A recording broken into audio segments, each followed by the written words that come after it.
ఆదరణ పొందుతున్న #1 premium range beauty products ARM pearl beauty. నమస్తే, వెల్కమ్ టు సుమన్ టీవీ. నేను మీ సాయి. ఆంధ్రప్రదేశ్ డిప్యూటీ సీఎం పవన్ కళ్యాణ్ గారు మొదటిసారిగా కడప పర్యటనకు వెళ్ళబోతున్నారు. ఎందుకు కడప పర్యటన చేస్తున్నారు? అక్కడికి రాజకీయ కారణాలతో వెళ్తున్నారా లేదా ఇతరత్ర కారణాలతో వెళ్తున్నారా? ఈ పర్యటనకు సంబంధించినటువంటి పూర్తి వివరాలు తెలుసుకునేటువంటి ప్రయత్నం చేద్దాం. మనతో పాటు Suman TV news chief editor Keshav గారు ఉన్నారు. సార్ నమస్తే. నమస్తే. డిప్యూటీ సీఎం మొట్టమొదటిసారిగా కడప జిల్లా, మాజీ ముఖ్యమంత్రి వైఎస్ జగన్ గారి సొంత జిల్లా, అక్కడికి పర్యటన చేయబోతున్నారు.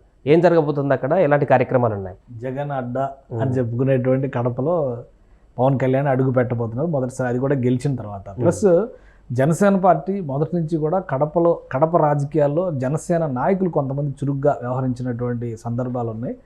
అక్కడ తమదైనటువంటి నాయకత్వాన్ని, క్యాడర్ని బలోపేతం చేసుకోవాలనేటువంటి ప్రయత్నాలు గతంలో కూడా జనసేన పార్టీ చేసింది. అయితే డిప్యూటీ సీఎం హోదాలో మొదటిసారిగా పవన్ కళ్యాణ్ కడప గడపలో అడుగు పెట్టబోతున్నారంటే అందరిలో కూడా ఒక ఆసక్తి ఉంది. వాస్తవానికి ఆయన బాధ్యతలు తీసుకున్న తర్వాత ఈ పర్యటనల పరంపరను చూస్తే ఈ లాస్ట్ వీక్ అంతా కూడా వరుసగా అటు కర్ణాటక పర్యటనకి వెళ్ళారు, ఇప్పుడు శ్రీహరికోట పర్యటిస్తున్నారు. ఒక 21వ తారీఖు డేట్ ఫిక్స్ అయింది, కడపకి ఆయన పర్యటనకి వెళ్ళబోతున్నారు. కడపలో పార్టీపరమైనటువంటి మీటింగ్లు అనేవి పక్కన పెడితే ఆయన అధికారిక కార్యకలాపాల్లోనే పాల్గొనడానికి వెళ్తున్నారు.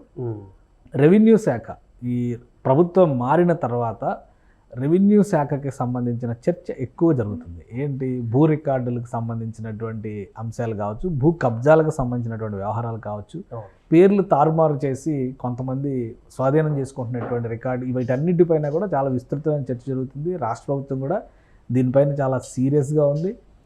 ఎక్కడెక్కడ అరాచకాలు జరిగినాయో, ఎక్కడెక్కడ అవకతవకలు జరిగినాయో వాటికి సంబంధించినటువంటి సమాచారాన్ని ఇస్తే చర్యలు తీసుకోవడానికి మేము సిద్ధంగా ఉన్నామని చెప్పని చాలా క్లియర్గా ప్రభుత్వం ప్రకటించింది. సో ఇదే క్రమంలో రెవెన్యూ శాఖ రెవెన్యూ సదస్సుల్ని రాష్ట్ర వ్యాప్తంగా నిర్వహించేటువంటి ప్రయత్నం చేస్తుంది. సో ఆ క్రమంలో కడప జిల్లాలో ముఖ్యంగా రైల్వే కోడూరు నియోజకవర్గం, రైల్వే కోడూరు జనసేన పార్టీ అభ్యర్థి అరవ శ్రీధర్ గెలుపొందినటువంటి నియోజకవర్గం, అంటే ఎమ్మెల్యే అక్కడ జనసేన పార్టీ నాయకుడు ఉన్నాడు. సో ఈ నేపథ్యంలో ఆయన రైల్వే కోడూరు పర్యటనకి వెళ్ళబోతున్నారు. మైసూర్ వారి పల్లె అని ఆ పల్లెలో జరగబోయేటువంటి రెవెన్యూ శాఖ సదస్సులో ఉప ముఖ్యమంత్రి పవన్ కళ్యాణ్ ముఖ్య అతిథిగా పాల్గొంటున్నారు. ఇది అధికారికమైనటువంటి సమాచారం. అయితే 21వ తారీఖున వెళ్ళేటువంటి సందర్భంలోనే మొదటిసారి ఆయనది ఒక రకంగా రాయలసీమ పర్యటన కూడా మొదటిసారిగానే మనం చూడాల్సి ఉంటుంది రిజల్ట్ తర్వాత. అంటే ఇప్పుడు శ్రీహరికోట తిరుపతి జిల్లాలో ఉంది కాబట్టి, తిరుపతి జిల్లా రాయలసీమ పరిధిలోకి వస్తుంది కాబట్టి ఇది కూడా రాయలసీమనే మనం అనుకోవచ్చు. బట్ ఏంటంటే కోర్ రాయలసీమ ఏరియా కడప జిల్లాలో పర్యటించడం అనేది ఆసక్తికరమైనటువంటి అంశం. ఆయన OSDని అక్కడి నుంచే తెచ్చుకున్నారు. కడపలో పనిచేసినటువంటి మధు గ్రేడ్ ఆయనని తన మధుకర్ ఆయనని తీసుకొచ్చి తనకి OSDగా పెట్టుకున్నారు. సో ఇవన్నీ కూడా రాయలసీమతో ఉన్నటువంటి కనెక్షన్స్. అలానే జనసేన పార్టీ నాయకత్వం కూడా రాయలసీమలో సభ్యత్వాల విషయంలో స్పెషల్ ఫోకస్ పెట్టింది. లాస్ట్ టైము ఈ మొన్న జరిగినటువంటి ఎన్రోల్మెంట్ డ్రైవ్లో రాయలసీమ నుంచి కూడా మంచి సభ్యత్వ నమోదు జరిగింది అనేటువంటిది అంతర్గతంగా పార్టీ నుంచి చెప్తున్నటువంటి సమాచారం. సో ఇటు పార్టీ నుంచి చూసినా, అటు అధికారిక కార్యకలాపాల వైపు నుంచి చూసినా కానీ పవన్ కళ్యాణ్ వెళ్ళబోయేటువంటి కడప పర్యటన చాలా ఆసక్తికరంగా మారేటువంటి అవకాశం కనిపిస్తుంది. పదే అది జగన్మోహన్ రెడ్డి గారి ఇలాకా కాబట్టి పదే దాని మీద కూడా చాలా డిస్కషన్స్ జరిగినాయి. ఇప్పుడు అక్కడికి ఈయన వెళ్ళినప్పుడు, అంటే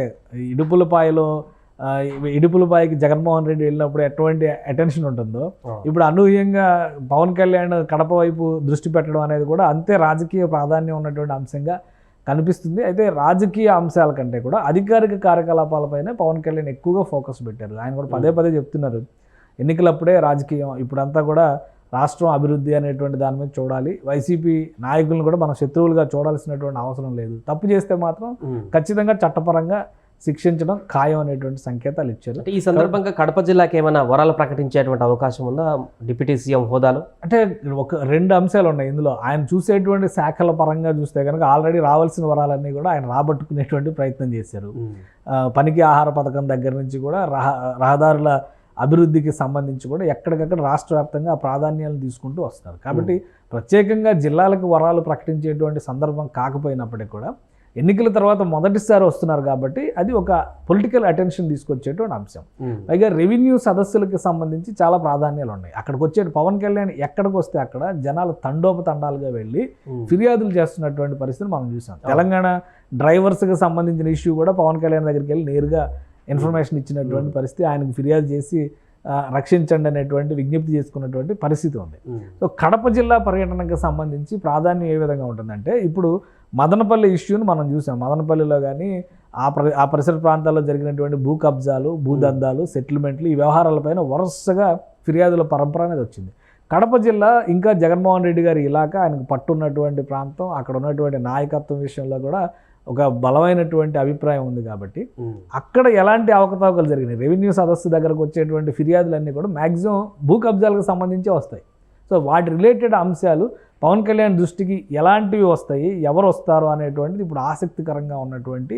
అంతేకాకుండా 2 తెలుగు రాష్ట్రాలలో హాట్ టాపిక్ గా మారినటువంటి వైఎస్ వివేక హత్యకు సంబంధించినటువంటి ప్రధానమైనటువంటి ప్రాంతంగా కూడా కడపగా చెప్పుకోవచ్చు. సునీత గారు కూడా అక్కడే ఉన్నారు. సో పవన్ కళ్యాణ్ పర్యటనలో ఆ అంశాన్ని ఏమైనా ప్రస్తావించవచ్చా? ఒకవేళ సునీత గారు కలిసినా కూడా మనం ఆశ్చర్యపోవాల్సిన అవసరం లేదు, ఇప్పటికి హోంమంత్రిని కలిశారు. అట్లా కలిసినా కూడా ఒకవేళ అప్డేట్ ఉండొచ్చు. అపాయింట్మెంట్ అడిగితే ఇవ్వడానికి అభ్యంతరాలు ఉండకపోవచ్చు. బహుశా పవన్ కళ్యాణ్ గారు కలవడానికి అవకాశం ఇవ్వచ్చు. ఎందుకంటే అది ఆయన స్పెసిఫిక్గా మాట్లాడేటువంటి కేసు కాదు, కోర్టు పరిధిలో ఉన్నటువంటి అంశం, సిబిఐ విచారణ పరిధిలో ఉన్నటువంటి అంశం. అయితే సునీత గారు చేస్తున్నటువంటి ప్రధానమైనటువంటి రిక్వెస్ట్ ఏంటంటే, గత ప్రభుత్వం విచారణకి ఎక్కడా సహకరించలేదు. సిబిఐ ఇచ్చినటువంటి ఆధారాలను బట్టి చూస్తే కనుక అన్ని దారులు ఒక ఇంటి వైపు వెళ్తున్నాయి. అక్కడికి వెళ్ళి కనీసం విచారణ చేయడం, అదుపులోకి తీసుకునేటువంటి అవకాశం కూడా ఇవ్వకుండా గత ప్రభుత్వం నిరంకుశంగా వ్యవహరించింది. కాబట్టి ఈ కేసులో దోషులు ఎవరనేది తేల్చండి అని ఆమె అడుగుతుంది. ఎవరైనా కానీ దోషులు, ఎవరు దోషులు అనేది తేల్చడానికి రాష్ట్ర ప్రభుత్వం సహకరించాలనేది అడుగుతుంది. కాబట్టి ఆ విజ్ఞప్తి చేయడం కోసం పవన్ కళ్యాణ్తో భేటీ అయినా, ఆయన అపాయింట్మెంట్ కోరినా పెద్దగా ఆశ్చర్యపోవాల్సినటువంటి అంశం కాదు. ఆల్రెడీ హోమ్ మినిస్టర్తో భేటీ అయ్యారు, తన ఆవేదన అంతా చెప్పుకున్నారు, తన దగ్గర ఉన్నటువంటి ఆధారాల గురించి వివరించారు.